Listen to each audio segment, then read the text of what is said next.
Thank you for clicking இன். இன்றைக்கி நம்ம பார்க்க போகிற ரெசிபி என்னென்னா உருளைக்கிழங்கு முட்டை கிரேவி. நம்ம எப்படி பண்ணுறதுன்னு பார்க்கலாம். வாங்க வீடியோக்குள்ளே போகலாம். அதுக்கு ஒரு அடிக்கனமான பேன் எடுத்து ஸ்டவ் ஆன் பண்ணி வச்சுக்கோங்க. அது ஹீட் ஆனதுக்கப்புறம் 2 டேபிள் ஸ்பூன் குக்கிங் ஆயில் சேர்த்துக்கோங்க. என்ன ஆயில் வேணாலும் எடுத்துக்கலாம். நான் இன்றைக்கி ஆலிவ் ஆயில் எடுத்திருக்கேன். எண்ணெய் ஹீட் ஆனதுக்கப்புறம் 2 டீஸ்பூன் கடுகு, 1 டீஸ்பூன் உளுத்தம்பருப்பு சேர்த்துக்கோங்க. அப்புறம் 2 கொத்து கருவேப்பிலையில் சேர்த்துக்கோங்க.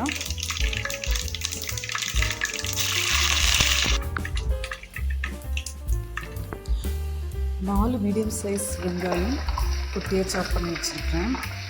இதை சேர்த்துக்கலாம்.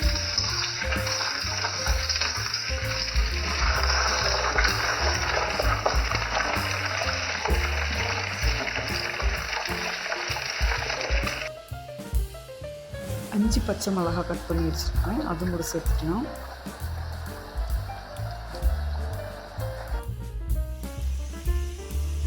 இதுக்கு தேவையான அளவு உப்பு சேர்த்துக்கலாம்.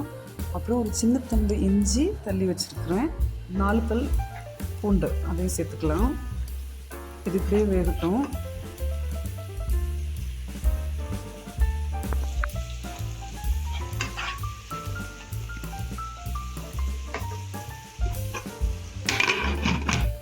மூடி போட்டு ஒரு 5 மினிட்ஸ் வேக விடலாம்.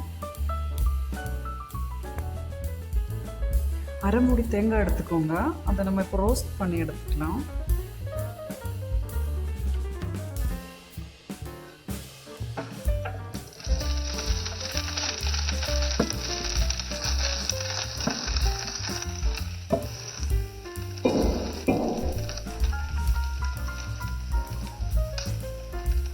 இது கூட 5 சின்ன வெங்காயம் உரித்து ஆட் பண்ணிக்கலாம். சின்ன வெங்காயம் இல்லாட்டி பெரிய வெங்காயம் கூட ஒரு சின்ன சைஸ் கட் பண்ணி போட்டுக்கலாம்.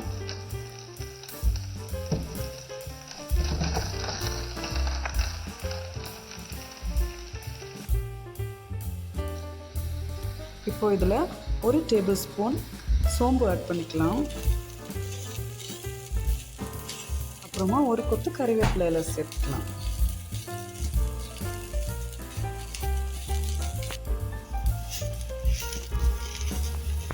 இது நல்லா ரோஸ்ட் ஆகிடுச்சு. இதை ஸ்டவ் ஆஃப் பண்ணி நம்ம செப்பரேட் கொஞ்சம் ஆற விட்டு ஆறுனதுக்கப்புறம் மிக்சர் ஜாரில் மாற்றிக்கலாம். அப்புறம் கொஞ்சம் பிளட் பண்ணி எடுத்துக்கலாம். தண்ணி சேர்த்து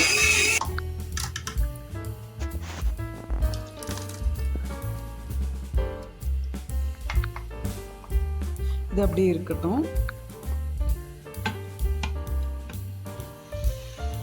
இப்போது நம்மளோட வெங்காயம் பச்சை மிளகாய் லைன் ஆகிடுச்சின்னு பார்க்கலாம். ரெடியாக இருக்குது. இப்போ நம்ம இது கூட தக்காளி 2 மீடியம் சைஸ் தக்காளி கட் பண்ணி வச்சுருக்கேன், குட்டியாக சாப் பண்ணி அதை ஆட் பண்ணலாம். தக்காளி ஒரு 5 மினிட்ஸ் வதக்கிக்கலாம். 5 மினிட்ஸ்க்கு அப்புறம் பாருங்கள் எண்ணெய் பிரிஞ்சு ரெடி ஆகிட்டுருக்கு. நான் 1.5 கிலோ பொட்டேட்டோ எடுத்து தண்ணியில் வேக வச்சு ஒரு 15 to 20 மினிட்ஸ் வேக வச்சு எடுத்து வச்சுருக்கேன். இப்போ தோல் நீக்கிறேன். தோல் ஃபுல்லாக நீக்கிட்டு குட்டி குட்டியாக கட் பண்ணி நம்ம வச்சுக்கலாம். அப்புறம் இப்போ நம்ம மசாலாஸ் எல்லாம் ஆட் பண்ணலாம்.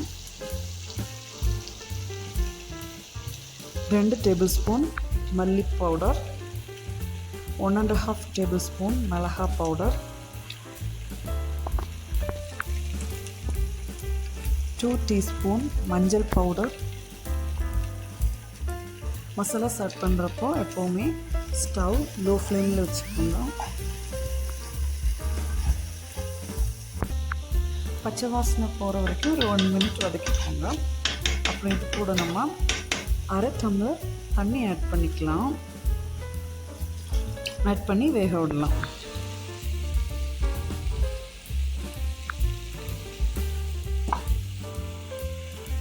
கூடவே நம்ம வேக வச்சு கட் பண்ணி ரெடியாக வச்சுருக்கிற 1.5 கிலோ பொட்டேட்டோஸ் இது கூட ஆட் பண்ணிக்கலாம்.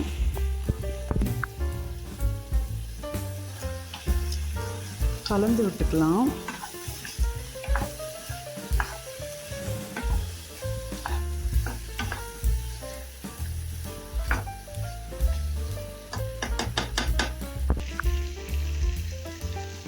அரை மூடி தேங்காய் எடுத்து ரோஸ்ட் பண்ணி ஸ்மூத்தாக பிளெண்ட் பண்ணி எடுத்து வச்சுருக்கிறோம்ல, அதை இந்த ஸ்டேஜில் ஆட் பண்ணலாம். கூடவே தேவையான அளவு வாட்டர் ஆட் பண்ணிக்கலாம். அதுக்கப்புறம் 1 டீஸ்பூன் கரம் மசாலா ஆட் பண்ணிக்கலாம். கூடவே சால்ட் ஆட் பண்ணிக்கலாம்.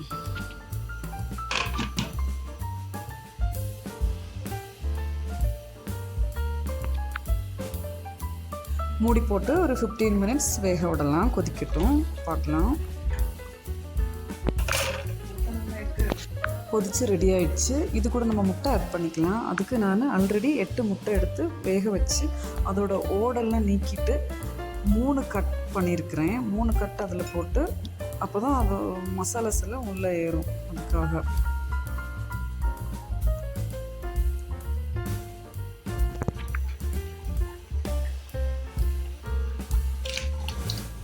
இந்த முட்டைகளை நம்ம இது கூட ஆட் பண்ணிக்கலாம். அப்புறம் மூடி போட்டு வேக விட்டுடலாம். இதில் இப்போது ஃப்ளேவருக்காக ஸ்பைசஸ் எல்லாம் சேர்த்துக்கலாம். அதுக்கு 4 டீஸ்பூன் ஆயில் ஹீட் பண்ணியிருக்கிறேன். அதுக்கப்புறம் 3 சின்ன வெங்காயம் எடுத்து குட்டியாக சாப் பண்ணி இதில் வதக்குறேன். கருகிற அளவு வதக்குறேன். அப்போ தான் அதில் ஒரு டிஃப்ரெண்ட்டான டேஸ்ட் ஃப்ளேவர் வரும். அதுக்காக தான் பண்ணுறேன். பாருங்கள், ரெடி ஆகிடுச்சு. இந்த ஸ்டேஜில் 2 ஏலக்காய், ஒரு சின்ன துண்டு பட்டை, அப்புறம் 2 கிராம்பு, அப்புறம் பிரியாணி இலை எடுத்து வச்சுருக்கேன். இது கூட ஆட் பண்ணிக்கலாம்.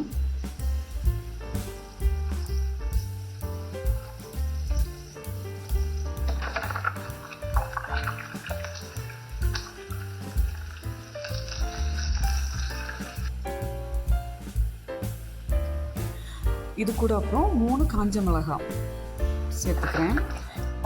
இது இந்த ஸ்பைசஸ் ரொம்ப ரொம்ப அருமையான அரோமா கொடுக்குது. அதுக்காக தான் நான் இது பண்ணுறேன்.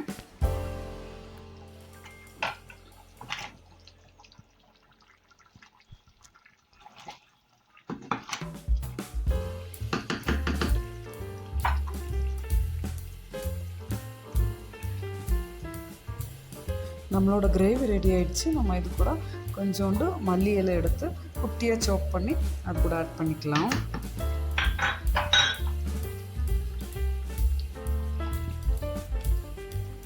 இது கூட ட்ரைடு மெத்தி லீவ்ஸ் ஆட் பண்ணியிருக்கிறேன். அதாவது வெந்தய கீரை இலை ஆட் பண்ணியிருக்கிறேன். அது கூட நம்ம ரெடி பண்ணி வச்சுருக்கிற இந்த ஸ்பைசஸ் கூட ஆட் பண்ணிக்கலாம்.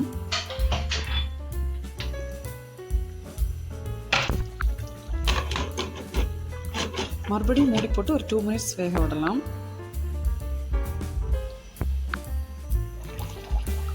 இப்போ நம்ம ஓப்பன் பண்ணி பார்க்கலாம். வாவ், ரொம்ப அருமையாக ரெடி ஆகிருக்கு. வாசமாக இருக்குது. இந்த வீடியோ பிடிச்சிருந்துச்சுன்னா லைக் பண்ணுங்கள், கமெண்ட் பண்ணுங்கள், சப்ஸ்கிரைப் பண்ண மறந்துடாதீங்க. இவ்வளோ நேரம் பொறுமையாக வாட்ச் பண்ணதுக்கு ரொம்ப தேங்க்ஸ். பாய்.